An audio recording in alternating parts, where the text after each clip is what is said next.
And we are live. Good evening. It's 5 o'clock. My name is Cllr Amrit Mann, and I'm the chair of the planning committee meeting. It is now 5 o'clock, as I said, and so I would like to welcome you all to this meeting of Hounslow's planning committee, which is the first virtual meeting of the London Borough of Hounslow. I would like to also welcome members of the committee who are sitting this evening, as well as council officers who will be assisting members throughout this meeting. In addition, I would like to welcome members of the public who are watching this meeting at home or on their mobile devices. So just before we start, as we said, this is the very first virtual meeting. Some good housekeeping rules and some protocols for tonight. As you may all know, until recently, virtual meetings of the council business were not legal, but as a result of the coronavirus pandemic and the quarantine arrangements required by government, the law has recently changed to let local authorities meet in a virtual way to make decisions. Therefore, this meeting is taking place using the recently introduced government regulations. The way this meeting will work will be that as chair, I will be running the meeting and inviting people to speak. As it is very easy for people to speak over each other in meetings like this, I will ask each member or officer to speak in turn at the appropriate stage. This will mean that there should normally be no need for people to interrupt or ask to speak. The exception to this will be the legal, committee or planning officers who may turn on their microphones to alert me at any legal, governance or planning issue that needs to be addressed. Although I would expect this to be a rare occurrence.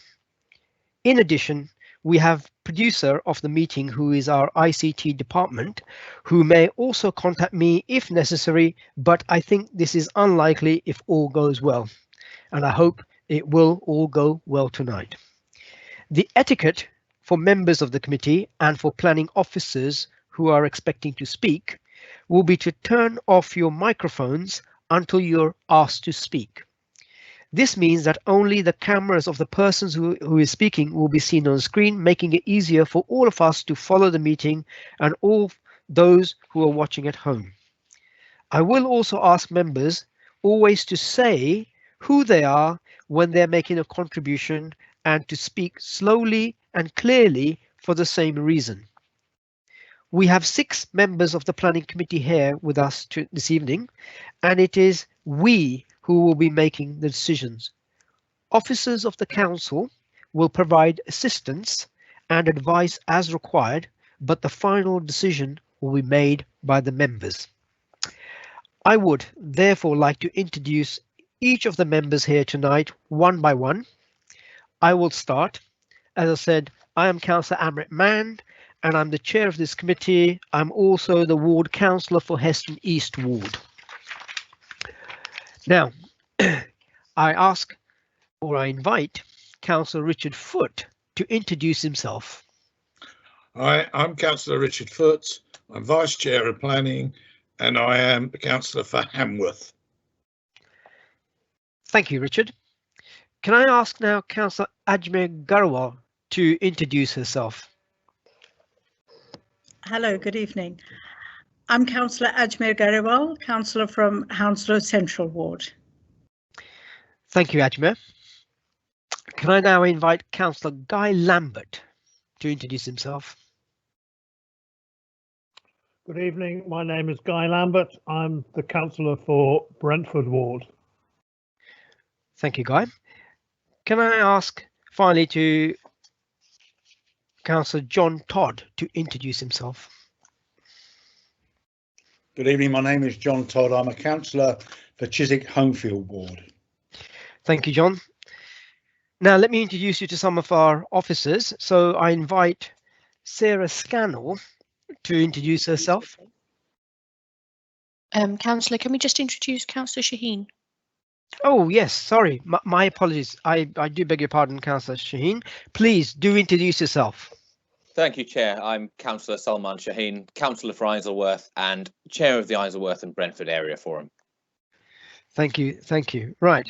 So apologies to that, Salman. But now can I ask the officers, Sarah Scannell first. Thank you, Chair. I'm Sarah Scannell. I'm Assistant Director for Planning and Development at London Borough of Hounslow, and I'll be presenting the cases today. Thank you, Sarah. Now can I ask Matthew Rees, please?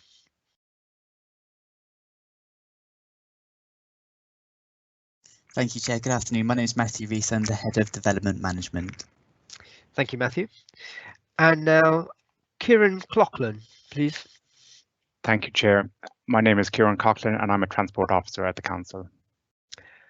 Thank you, Kieran. Now, there's one set of officers still outstanding, and they're the most important. Officers from the Legal and Governance to introduce themselves. Jessica Farmer, please introduce yourself. Hello, my name's Jessica Farmer. I'm the Head of Legal Practice and I'll be giving the legal advice this evening. Thank you, Jessica. Can I ask Wendy Merry to introduce herself? Good evening. I'm Wendy Merriott and I'm from Democratic Services. Thank you, Wendy. Now, Chaspal Sandhu to introduce herself. Good evening, everybody. I'm Chaspal Sandhu and I'm from Democratic Services. Thank you, Chaspal. Right, we also have officers acting a producing role for the technical side of this meeting, but as they are not expected to be involved in the discussions of this meeting, I will thank them for their help, but not ask them to introduce themselves. Can we mute all our mics? Now, for members of the public, they're reminded that the agenda and all the reports being considered by this committee tonight can be found on the council website under the Planning Committee meeting page. So if you want to see them, that's where you'll have to look. I also want to make sure that all members have seen the agenda and reports. Please, can you confirm that you've had or seen these reports? If you let me know now. Anybody not had them? I've seen mine. That's Councillor Foote. Okay, Councillor Foote. I would assume Councillor that Ajmer Garewal, I've seen mine. that's fine. Thank you, Ajmer. Yes, confirmed. Salman, thank you. Yes, Guy Lambert, seen them. Thank you, Guy. John And Todd, seen them. Very good. Thank you. Thank you, members. Right. I would like to remind members of the need to hear all the evidence in each case we are considering tonight. This means that you should listen to the whole debate. Please do not pop out to make a cup of tea, walk the dog, or go for a jog. This is a legal requirement, and I will be asking you to confirm you have heard the whole debate before you vote on any matters this evening. So members are reminded, yes? If you should find you're having technical problems and you need to log out of the meeting and come back in again, please let me know immediately, ideally beforehand, but if not afterwards by turning on your microphone. This would be permitted interruption. We can then decide how far we need to recap if that is necessary, or if the members needs to not vote on that item. Finally, I would say to any member of the public listening or watching, thank you for joining us this evening. We hope that this meeting will go well, but it's our first time running a meeting in this way, and we would ask you to bear with us if there are any hiccups. We're expecting none, but basically thank you for bearing with us. Now we move on to the main agenda items. So agenda item 1, which is apologies for absence.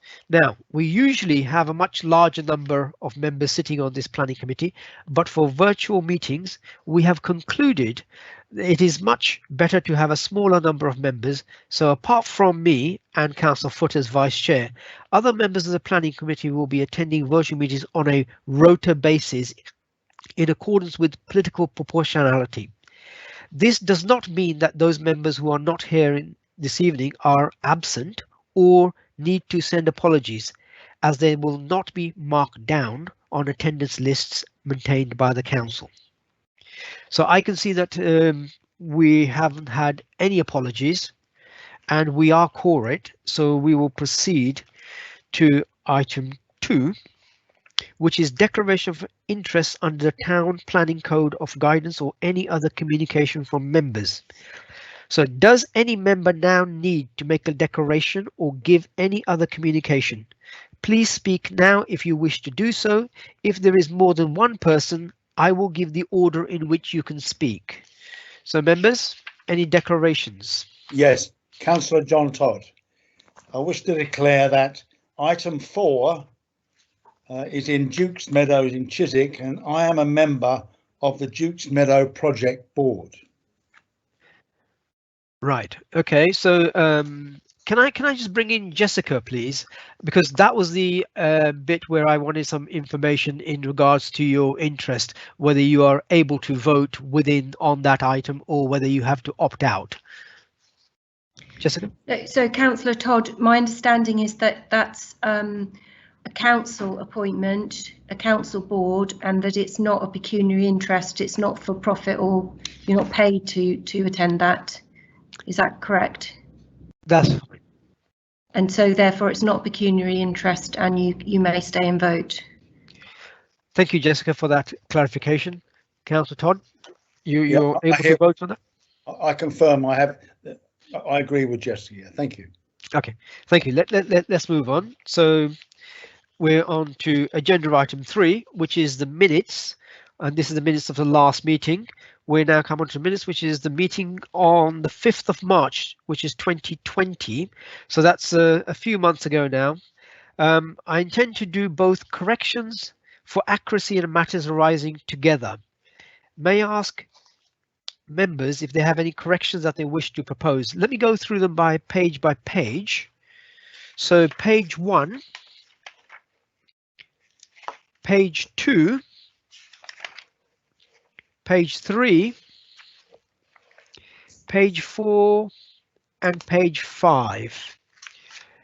Is there anything that any member wishes to comment on or speak on? Chair John Todd, I believe they are an accurate record of that meeting. I attended that meeting. Thank you. Thank you. So any other member wish to make any comment? Can we agree those minutes as being accurate? Members? Agreed. Agreed. Councillor Foot agreed. Yeah. Councillor Foot agreed. Councillor John Todd agreed. Yeah. Okay. Thank you very much, colleagues. I would usually now sign a physical copy of the minutes, but as this is currently impractical, I shall ask the committee officers to ensure that I am provided with a paper copy to sign either by post or when it is possible to attend Hounslow House. In the meantime, the minutes will formally record that we have agreed the minutes as a correct record of the last meeting. Colleagues, thank you very much. Now, let's move on to the more substantive agenda items, which are the planning. We now move on to the 3 planning applications for decision this evening. We have no speakers for any of the applications at this time, so we will proceed with the first case. Where we need to time contributions, I will ask the legal officer to alert me to when allocated timing has been reached. I will also ask her to alert me prior to the guillotine being reached if we have not concluded the meeting by that time. May I remind all members and officers to introduce themselves when they speak and also to turn off their microphones when they have finished speaking. It is important to speak slowly and clearly so that everybody can understand what you're saying. Finally, if you're making references to any agenda documentation, please give the page and paragraph details. So we are looking at the 3 cases, which is agenda item 4, Chyzyk Cricket Club, Riverside Sports Ground, which is to do with the netting. Agenda item 5, garages at the rear of Vineyard Road, Feltham, which is a development or potential development on that site. And then the last agenda, a planning item, which is the 9 Raglan Close. Now this is here by virtue of a member's planning application, and it will be determined here as the rules of the council state. So let's move on to the planning applications themselves. Can I now invite Sarah Scannell to introduce this report? Sarah, over to you. Thank you, Chair. I'll be taking you through the presentation and the slides that you should hopefully be able to see on your screen now. The first application is Chyzyk Cricket Club. This application is for new nets at the cricket club, which sits in the close to the River Thames in our borough. Here, the application seeks planning permission for the erection of a 15-metre high ball stop net on the Staveley Gardens boundary, which is the northwestern boundary of the site. The fence would measure 105 metres in length and be made up of a mesh arrangement of 50mm squares. Here are some images of the Staveley Gardens elevation, and you can see the green fence that currently bounds the site. I'd just like you to note here the side facing element of the properties that are on Staveley Gardens. Here is a visual representation of the fence, which you can see in the slide. The site is located in metropolitan open land. The installation of a fence therefore needs to meet the NPPF London Plan and local plan policies and greenbelt tests, which include supporting outdoor recreation and maintaining openness. The proposal constitutes inappropriate development in the MOL by definition in these policy tests. So the assessment therefore needs to outline very special circumstances which would overcome the inappropriateness of this development. The application is accompanied by a boundary risk assessment which demonstrates the need for this fence and its scale based on the cricket ball trajectory setting testing. The submission also includes details of complaints from people in Staveley Gardens about the nuisance caused by stray cricket balls currently. The report therefore concludes that on this basis, the benefits do constitute very special circumstances that outweigh the minor harm caused by the installation of this fence in the MOL. In relation to neighbour harm, you can see on this slide where the cricket pitches are and the distance to those properties on Staveley Gardens. And you should also be able to see that this image shows that those properties face side on to the cricket ground.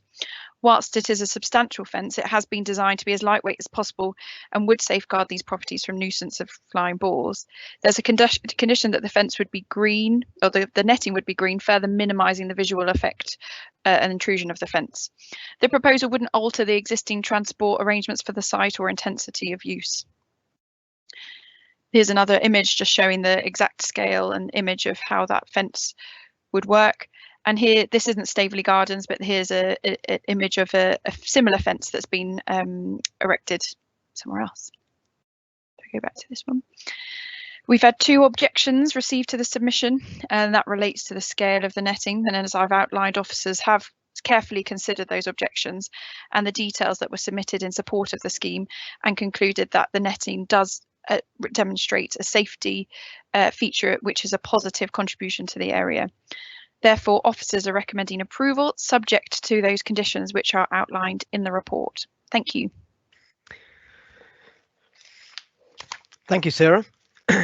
Okay, so now we move to the second part of the process, which is for members to ask any questions they may have about the application with officers.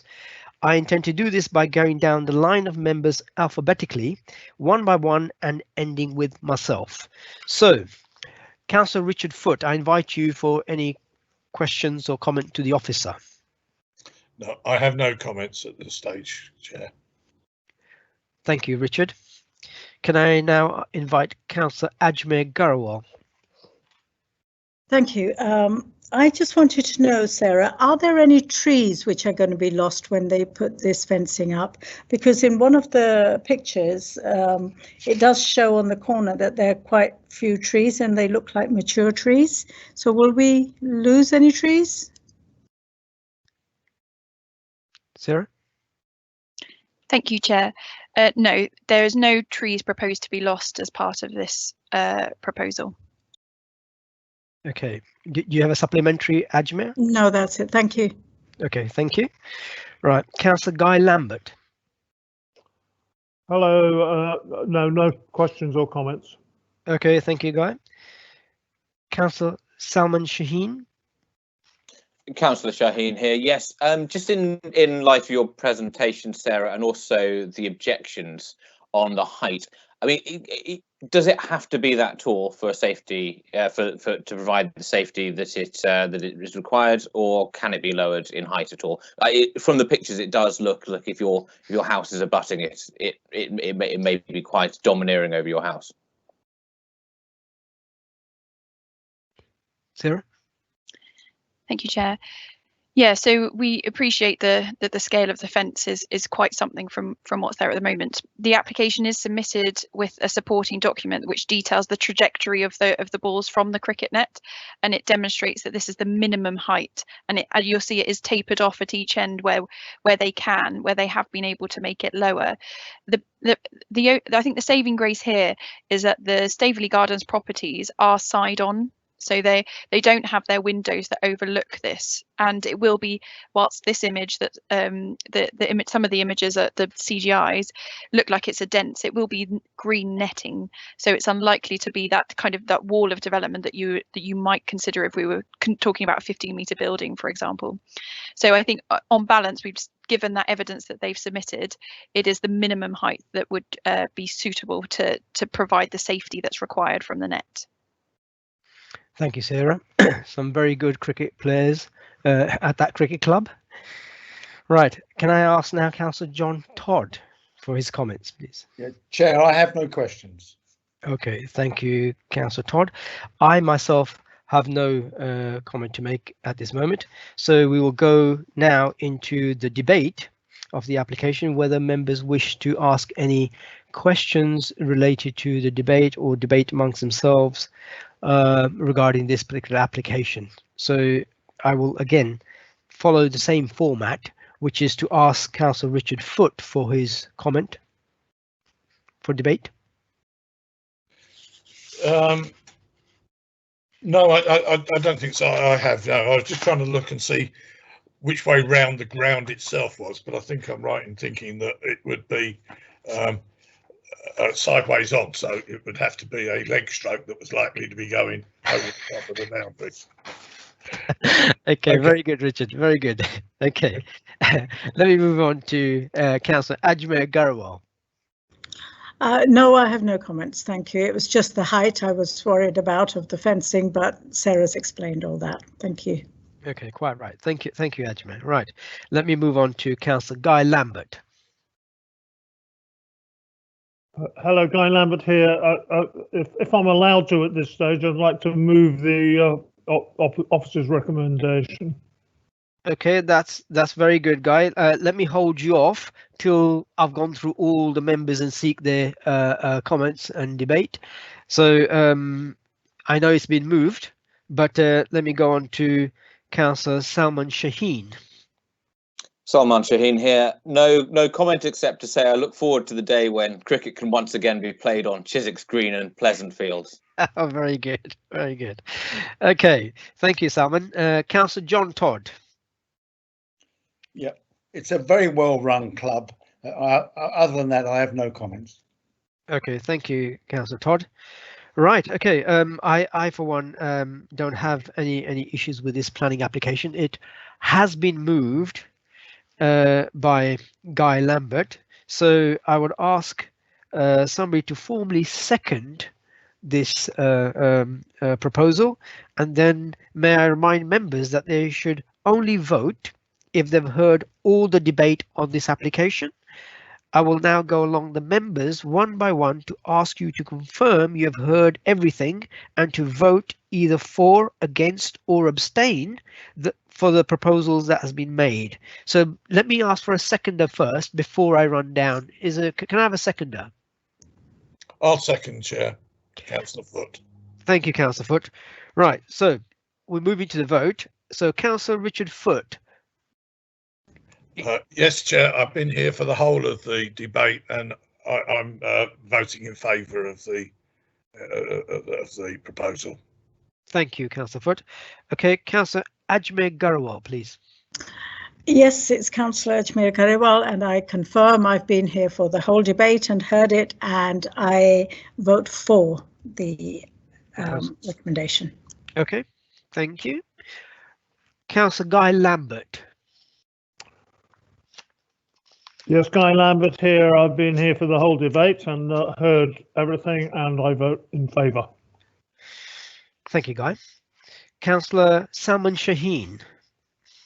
Councillor Salman Shaheen, I have been present and correct for the entirety of the debate. I've heard all, and I vote for the officer's recommendations. Thank you, Salman. Councillor John Todd. Yeah, Councillor Todd, I've heard all the debate and confirm I've heard everything, and I vote for. Thank you, Councillor Todd. And myself, I've been here for the duration of the debate. I've heard all the debate, and I also vote for the recommendation. So that is carried unanimously. Can I thank all the colleagues for their decision? Now we're going to move on to item 5, which is garages to the rear of Vineyard Road, Feltham. They're on pages 17 to 49 of the agenda. And can I now invite Sarah Scannell, the officer, to move the report? Thank you. Sarah.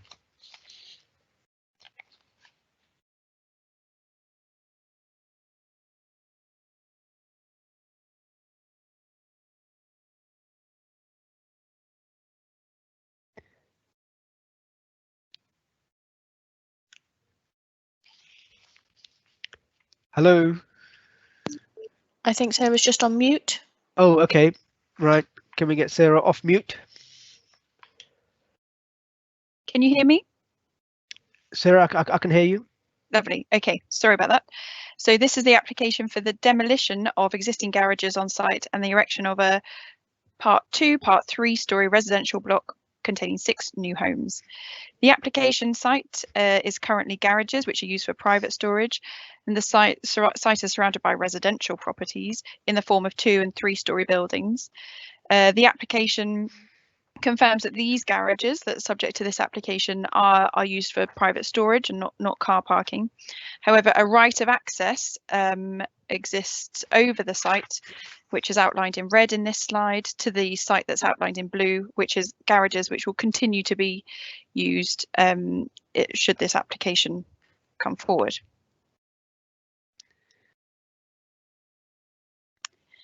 So I'll go through some site photos to give you a bit more of an idea of the context of the site. This is the site layout, again with our site in red here with the tops of the garages, and then this site at the back, which is in blue, which will continue to be retained. And some aerial shots. So this is Vineyard Road. And here is the current access to the garages. And here you'll see there's 2-story properties here and 3-story buildings on the other side. And some more site context photos with the access in the to the front here. And this is the side of the site. And then we're in the site, so looking at the garages that are part of the application. So in relation to the principle of the development, this is this proposed site layout. The proposal replaces existing storage garages with housing that's strongly supported in our local plan policies. It is only 6 homes, so we don't have affordable housing here, and that wouldn't be required by our policies either. The homes are high quality, all with their own amenity space that meets or exceeds the nationally described space standards. And in relation to shared amenity space, the proposal is laid out to provide a variety of spaces at ground and at roof level that exceed the quantum required by our policies. The scheme has been amended since it's been submitted to improve its sustainability credentials. So it now proposes to have a 55% reduction beyond building control levels, which is significantly beyond the policy requirement that we all know about of 35%. And there's a requirement in the report for that to get to net zero with a contribution to our carbon offset fund. The application will be proposing PV panels on the roof, and just for clarity, they're not proposing air source heat pumps, which was accidentally referred to in the report. It's just PV panels.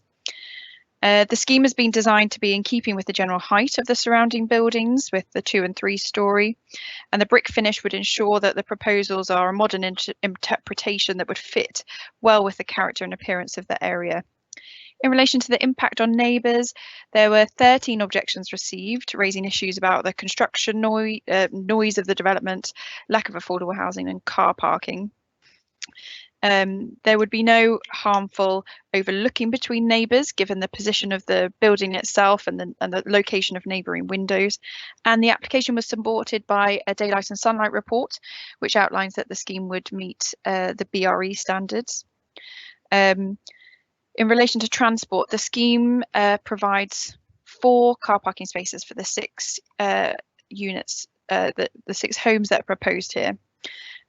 Many of the objections that we received relate to car parking. The application was also supported by a car parking assessment of the surrounding streets that did demonstrate that the surrounding roads did have capacity that could cater for additional parking if that were to be resulting from this application.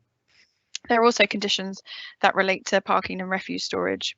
So, subject to the conditions outlined in the report and the Section 106 for the Carbon Offset Fund, officers are recommending approval for this application. Thank you. Okay. Thank you, Sarah. Thank you, Sarah. Okay, so let's go on to which is the questions to the officers. So I will again go through in alphabetical order if you have any questions to Sarah. So Councillor Richard Foote, can I invite you for any questions? Thank you, Chair. Just when I wasn't, excuse me, wasn't quite sure if I heard Sarah right when she was talking about the building, but there's a comment here about wildflower meadows. Is that still in the development? On the roof? Yes, thank you, Chair. Yes, it is. It's part of the rooftop landscaping. Okay, can I just ask a follow-up to that then? I mean, is it accessible to the residents, or is it something that's not part of the if you like, the amenities of the site from that source? Sarah? Thank you, Chair. So the green roof, if you like, wouldn't traditionally be used as an amenity area. That would be because we want that to be part of the sustainability of the site. So while some of the levels of the upper floors of the property is accessible, and that would be accessible to the as part of the amenity space calculation, it's the ground floor that makes up the majority of that accessible shared amenity space. So the wildflower meadows on the roof are not accessible to the residents. Oh. Okay, I got it. Okay, no okay. Problem. Yeah. Satisfied there, Richard? Yep, fine. Yep. Okay, right. Can I ask Councillor Ajmer Garwal if she has any questions to the officer? Just a very quick one, Sarah. It says objections received. One of them was construction impacts because it's in a residential area. We've had some problems in our area where there's a building site going on in a residential area with the timings of the work starting and the noise pollution and everything. You do say here that conditions are imposed on the recommendations of this report. What sort of conditions would you put on to construction impacts? Sarah? Thank you, Chair. So yeah, one of the we realised that, and I think that is particularly the case in this application, given the size of the road it's quite tight, and that's what lots of the objections said. So condition 9 we've got, that's a construction management and logistics plan that would be a requirement of the applicant to submit details of how they plan to construct, timings, routes, the vehicle size of vehicles and so on that would be required. That goes to our transport and highways team, and they keep a log of whether that whether that's a reasonable proposal, and we would in the planning team have a look at that again. And it does deal with how they were going to make good the streets if some, if they're bringing dirt in and out of the site and so on. In relation to timings, we've obviously got the kind of national restrictions that we enforce on timings, but for that construction traffic, it's really that condition 9 and the construction management and logistics plan. Thank you. Okay, that was very comprehensive, Sarah. Thank you very much. Okay, let me ask Councillor Guy Lambert if he's got any questions to the officer. Hello, thank you, Chair. Hello, Sarah. Yes, I have 2 questions. One concerns energy, and is probably about my level of understanding about air source heat pumps and ground source heat pumps. And yeah, I note that they're not included in this proposal. And is that because they're not practical or because they haven't thought about them? So that's the first question. The second question is about waste. I see that you'll not be surprised that I'm asking this question. I see that you think there's not a problem with waste, but what I don't really understand is how waste is going to be managed, and I'd just like to explore that. Thanks. Okay, Sarah. Thank you, Chair. So yeah, in relation to your first question about the energy, I think in this case the PV panel, the reference to air source heat pumps, I think was a mistake. It's not that we've investigated and it's not acceptable here. From my knowledge, it would be they need to be planned from the start of the development because they do add additional bulk. But there's nothing to say that that they just wouldn't work here. But what we found in this case is that the PV panels push it to a certain level that make the balance acceptable, and that the air source heat pumps wouldn't add greatly in addition to that.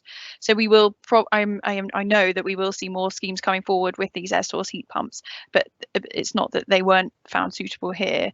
It's just that they're not part of this scheme. And in relation to the waste, yeah, of course I anticipated your question on that.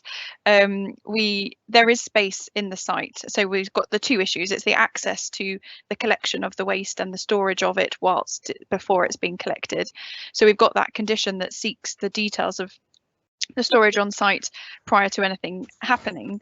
And that is so that we can make sure it's a suitable size for when it kicks in. I think some of the issues that we've had to date is that we've been letting schemes through on the basis of the requirements of waste and recycling at the time that the application goes through. So the condition would ensure that we have a detailed plan of how that waste would be stored on site prior to them actually implementing it. And in this case, there is sufficient space on the site to allow for a negotiation about where that waste store would go if it needs to be bigger. In relation to collection, there is enough space on this site to allow for collection as well. So whilst it seems like we're leaving it to condition, we've thought through that it's probably acceptable in this case to get those details at that date, at that time. Okay, thank you, Sarah. Guy, are you satisfied with that? Yes, thank you very much. Okay, thank you very much. Let's move on to Councillor Salman Shaheen. Have you any questions? Councillor Salman Shaheen here. Thank you, Chair. Thank you, Sarah, for your answers, especially to Guy's question on air source heat pumps. I had a similar question. I want to ask a supplementary question following on from that train of thought. And first of all, of course, I want to thank you for all the work you put into greening this development. There's a lot of back and forth has clearly gone on, and a lot of care and attention has gone into the environmental credentials in development. But I would ask, given that air source heat pumps would be suitable, perhaps, is it enough to suggest that it's okay for now, or acceptable for now, or should be in 2020, or should we be thinking about what's going to be acceptable in 2030, given this building will, of course, be here for decades? And can we not add a condition to include air source heat pumps to this, appreciating that the photovoltaic cells on the roof are, of course, very important as well? Okay, thank you, Salman. Sarah? Thank you, Chair. Yes, absolutely. We are in a phase where we are moving rapidly in relation to what is acceptable and what is suitable and what is feasible in the world of sustainability measures. This scheme has worked incredibly hard to get to that 55% level, and in this case the balance of where you can get to with sustainable measures is at its limit. That is not to say that we're stopping it there. We will always engage with applicants, and there is conditions about the sustainability of the scheme which we will, much like the recycling, we look at when they're closer to implementing, to make sure that that's the right appropriateness for the scheme when it's being built. Going forward, I mean, to put it into context, to date we've had buildings that are 35% beyond building control levels. That's been the absolute norm. That's what the policy is. 55% is a significant increase on top of that. So we think this is actually an extremely good example of where a residential scheme has pushed the boundaries as much as it could at a relatively late stage of development. It's been with us for a while. We will continue to push that agenda going forward as much as we can, which will involve all sorts of photovoltaics and technology that will improve the sustainability of sites going forward. Okay, Sarah, thank you. Any further questions, Salman? No, thank you, Sarah. That's very, very helpful. Okay, thank you, Salman. Let's move on to Councillor John Todd. Yeah, Councillor John Todd. Sarah, what heating system do the properties have? Gas, electricity, or what? It's not clear.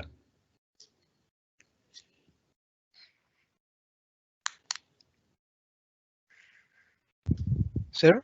Yeah, thank you, Chair. To be completely honest, I'm just going to have a little check of the report. I don't know if we would be. You just bear with me for 2 seconds. I'll have a quick look. No rush. I think, if I'm not mistaken, we are looking at we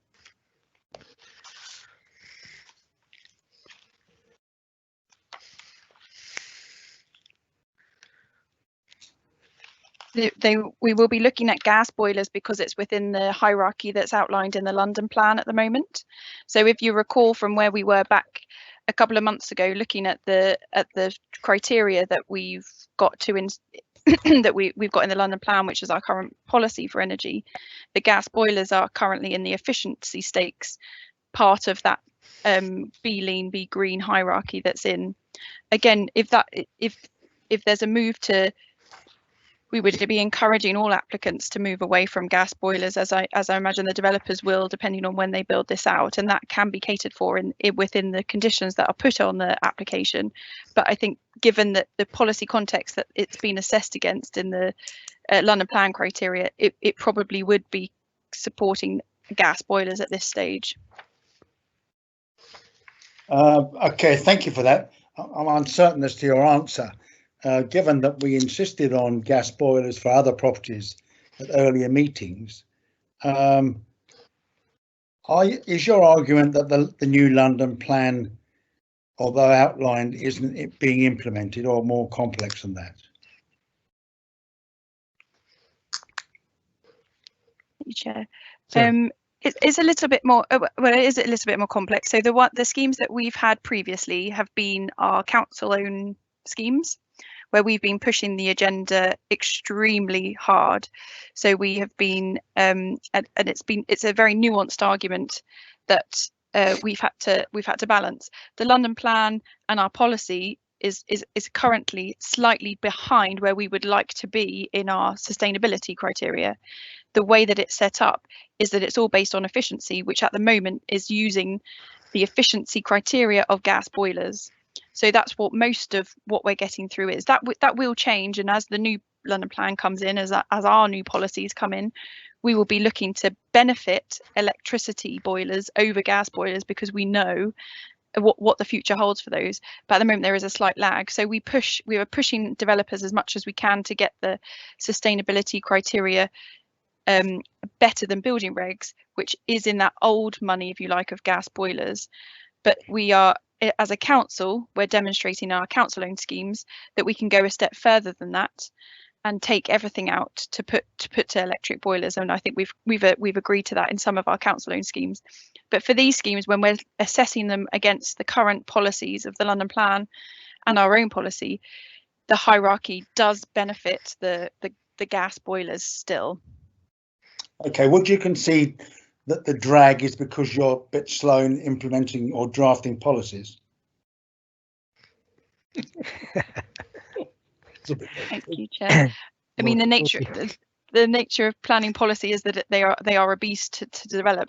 This is basically the London Plan and the countrywide issue. Our policy relies on it directly relating to London Plan because they're where the latest policy ideas about sustainability are coming from. And in this case, we are working to get to a place where it's better in the gas credentials, but at the moment the policy as we have it does make allowances for the gas boilers. Okay, my final question, it relates to paragraph 865 or page 34. I also note the lead member for recycling asked questions on waste and recycling, yet the report quite clearly states that the waste team was consulted about this development. Is the system flawed that it needs a lead member to ask questions at planning committee?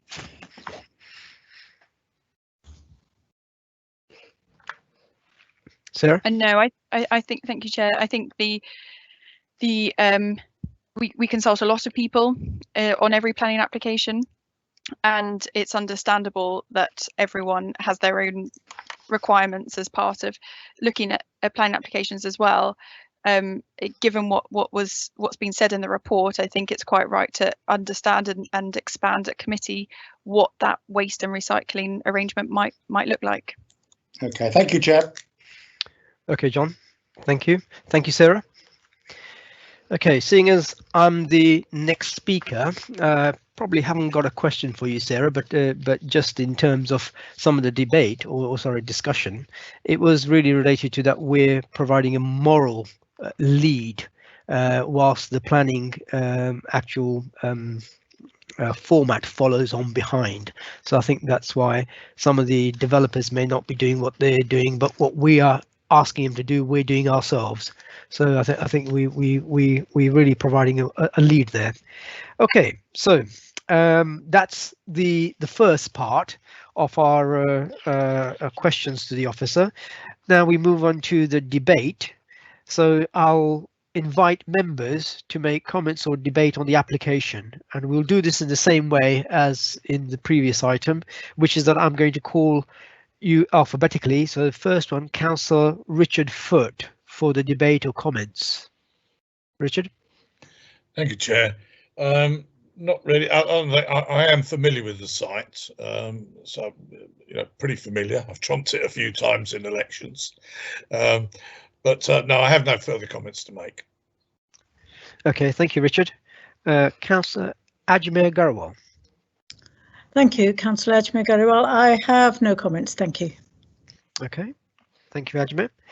Councillor Guy Lambert. Thank you, Chair. Yeah, I just want to make a comment on what Councillor Todd said, really. First of all, we have an excellent waste and recycling team, as is clear, and it's great that they're consulted, but they're consulted at a fairly early stage. We have had problems with waste and recycling when things don't get constructed or don't get constructed in the way that we expect. And I think it's quite appropriate for all members, not just the lead member for waste and recycling, to ask to challenge the planners to make sure they've thought through potential issues with waste and recycling with transport or with anything else. If they think there is a potential for tiers down the road. So that's all I'm doing. I'm satisfied with Sarah's answer. It doesn't look like a particularly problematic site, and clearly they haven't finalised their plans yet. And I'm satisfied that the planners will think about it appropriately when they do finalise their plans, and we'll get a good answer. So, but I mean, that's why I raised it, and I think we should be raising questions like that if whether we leave members or not, if we foresee that issues might arise. Thanks. Okay. Thank you, Guy. Let's move on to Councillor Salman Shaheen. Salman? Councillor Salman Shaheen here. I have no further comments. Okay. Thank you, Councillor Salman Shaheen. Councillor John Todd. Yeah, Councillor John Todd, no comments. Thank you very much. Okay, and basically the last one is myself. Just really want to concur with what Councillor Lambert has said. I mean, I think because it's his chosen field and he's an expert in that field, and it's quite right of his knowledge to be applied in challenging the officers as to what provisions are being made in regards to waste and recycling. And obviously waste and recycling is becoming a very important part of every council, not just Hounslow. So yeah, very good for us to challenge that. And I think thank all the members for their contribution. Would any member like to make a proposal? Please speak now if you'd like to do so.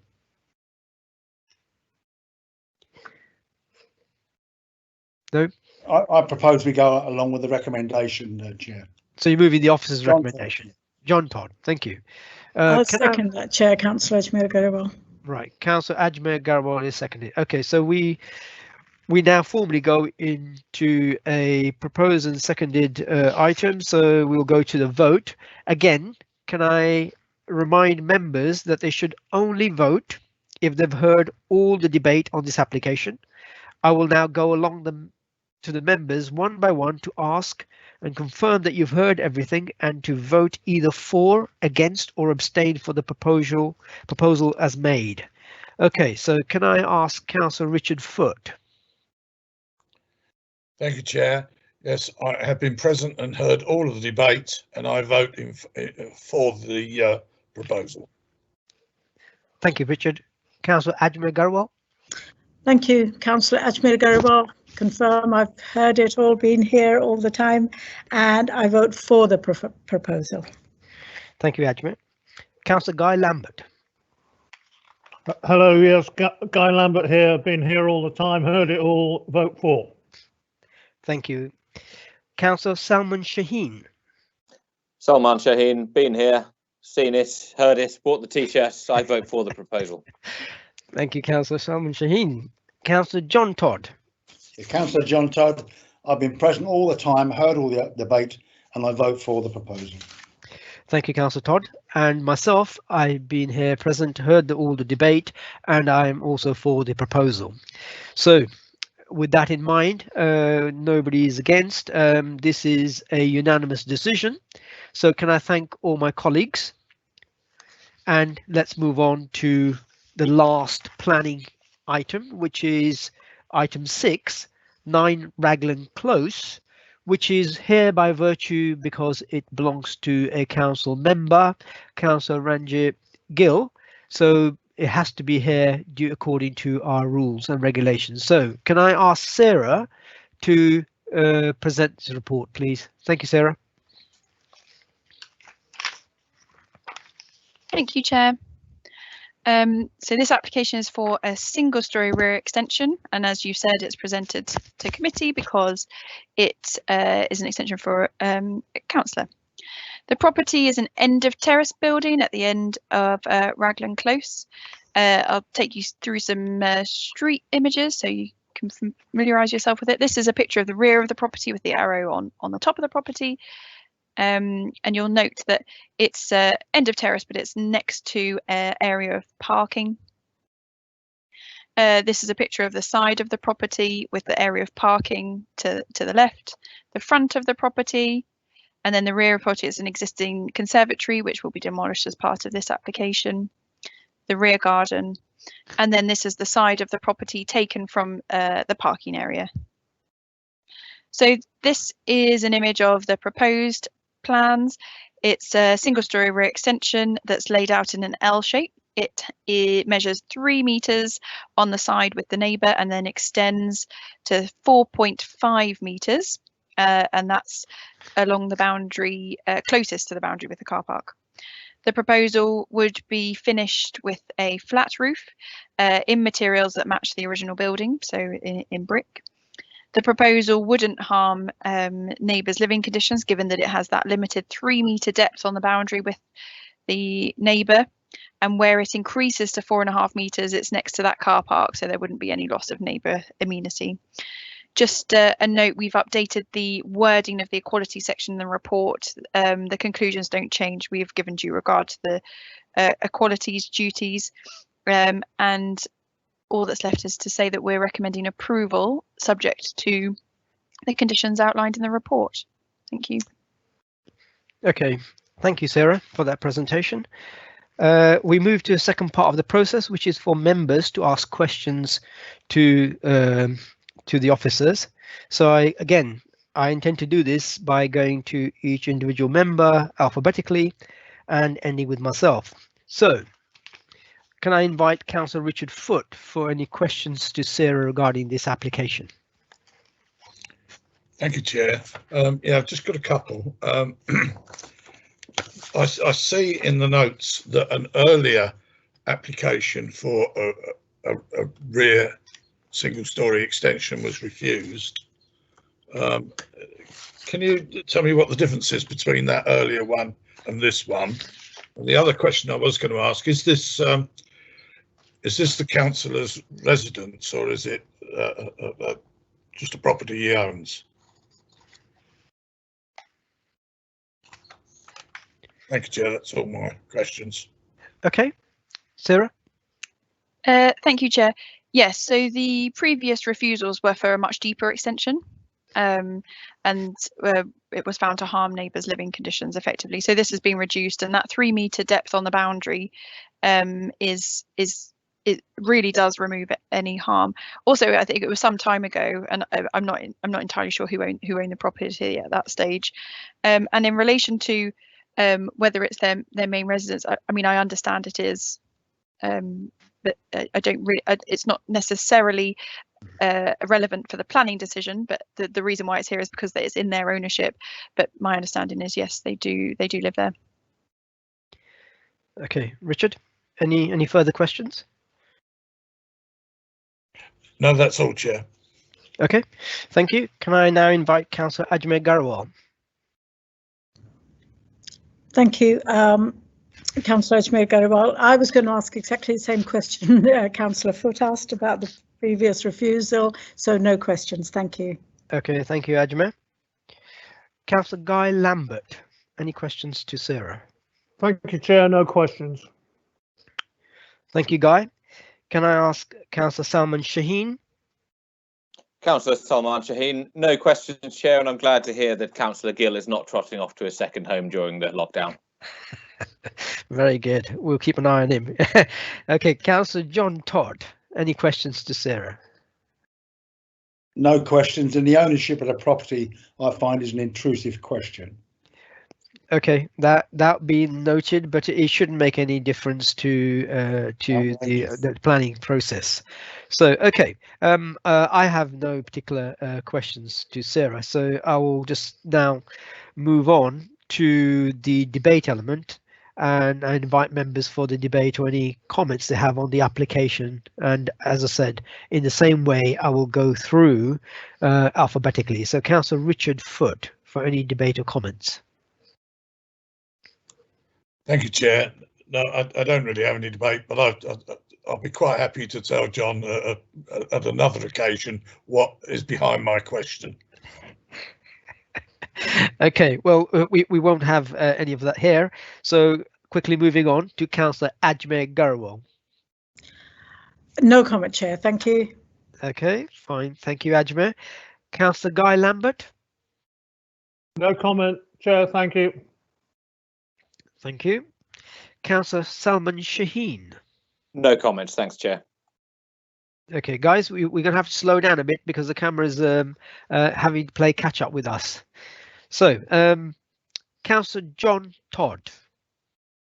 Yeah, Councillor John Todd. I have no questions. Thank you, Chair. Thank you, Councillor Todd. And I myself, Cllr Amrit Mann, do not have any questions or debate on this issue. I think is a very fine development. Now, would any member like to move the recommendation? Go on, let him have his extension. I move. Okay, so you're moving. Councillor John Todd will second it. Okay, that's duly noted. Right, now members, it's been formally proposed and seconded, and so we will go to the vote. And again, let me remind you, you should only vote if you've heard all the debate on this application. I will now go along each member alphabetically and ask you to confirm that you've heard everything and to vote either for, against or abstain for the proposal. So, Councillor Richard Foot. Thank you, Chair. Yes, I confirm that I've heard the debate and I've been here all of the time, and I vote in favour of the recommendation. Thank you, Richard. Councillor Ajmer Garawal. Thank you, Chair. Yes, I've heard all the debate and everything, and I've been here all the time, and I vote for the proposal. Thank you. Thank you, Ajmer. Councillor Guy Lambert. Thank you, Chair. Been here, heard it all, vote for. Thank you, Guy. Councillor Salman Shaheen. Councillor Salman Shaheen, I've been present for the debate. I heard it all and I vote for the recommendation. Thank you, Councillor. Councillor John Todd. Yeah, Councillor John Todd, I've been present all the time, heard all the debate and evidence, and I vote without any reservation for the proposal. Thank you. And I myself have been here present, have heard all the debate, seen the evidence, and I vote for the proposal. So there was no abstentions, no against, so that was carried unanimously. Can I thank all the members for their contributions? Now, let's move on to item 7, which is the addendum. There was one addendum, which was the protocol for the public, and I would just ask all the members to note it en masse. Can we note that, members? Noted. Agreed. Noted. Noted. Okay, so Yeah, Councillor noted. Guy Lambert, yes, and Richard Foot. Okay, thank you very much. So that's been noted. Let's move on to agenda item 8 again. This is a monthly update. Okay, so that's again for noting. Is that noted? Noted. Noted. Noted. Noted. Noted. Right. Thank you. Thank you, colleagues. Let's move on to agenda item 9, which is any other business, which is being considered, the chair considers as urgent. I have not been notified of anything, so there are nothing there. So let's move on to the last item, which is the agenda item 10, which is date of next meeting. So this planning committee is scheduled for Thursday, the 4th of June 2020. And given the pandemic and where we are and the lockdown, it's looking from all the evidence that this is most likely to be another virtual meeting. So please, anybody watching and all members, please check the website as to when that's happening and how you can get in and view that meeting happening on the 4th of June 2020. Can I now thank all the members for their contributions? It's the very first time. It's a very daunting for myself as chair, and certainly I think you would also find it a daunting experience, but it's a lot more formal, shall we say, a lot more prescriptive than our usual meetings that we have, and in some ways it's probably a lot more organized. So I'd like to thank all of you, all the members here. I'd also like to thank all the planning officers and the ICT who've made all this possible behind the scenes, and democratic services and legal services who supported this and organized this. So behind the scenes, even though we represent the interface between the council and the public, but there are lots and lots of officers do lots and lots of good work to make sure that these things can happen. So I'd like to thank all of them for their contributions, and above all, I'd like to thank those members of the public who've watched this at home or on their mobile devices, and we'd like to see you again, hopefully on the 4th of June 2020. So without further ado, can I just ask a technical question, Chair? Yes, yeah, we haven't closed the meeting yet. We talked about our technicians, but I wondered if there was any specific reason why, well, on my cameras and what I'm looking at, that Councillor Guy Lambert's hair appears to be moving all of the time. Ah, okay. Only technical people could probably answer that. It's the glue. It's the glue. Richard, I'm sure we can ask that in private rather than debating Councillor Guy Lambert's hair. So I think further ado, let's close this meeting, and I'm sure you can ask the officers in private about Guy Lambert's hair. Okay. At least I have some to move. Okay, Guy.